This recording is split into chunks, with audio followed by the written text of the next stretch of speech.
Hanif Adeni Unni Mukundan cinema action സീക്വൻസുകൾ കൊണ്ടും കസറുമെന്നാണ് സൂചന.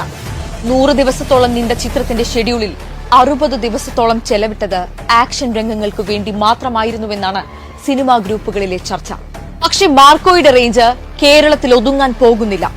പ്രശസ്ത സിനിമാ വെബ്സൈറ്റായ IMDbയിൽ ഇന്ത്യയിൽ ഏറ്റവും അധികം ആളുകൾ കാത്തിരിക്കുന്ന ചിത്രങ്ങളുടെ ലിസ്റ്റിലും മാർക്കോയുണ്ട്. പട്ടികയിൽ 6ാം സ്ഥാനമാണ് ചിത്രത്തിനുള്ളത്.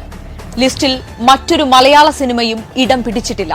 ടിക്കറ്റ് ബുക്കിംഗ് ആപ്പായ ബുക്ക് മൈ ഷോയിലെ ഇൻട്രസ്റ്റിലും വലിയ കുതിപ്പാണ് മാർക്കോ ഉണ്ടാക്കുന്നത്. ഇപ്പോൾ തന്നെ ചിത്രത്തിന് ബുക്ക് മൈ ഷോയിൽ 100Kയിലധികം ഇൻട്രസ്റ്റ് ലഭിച്ചിട്ടുണ്ട്.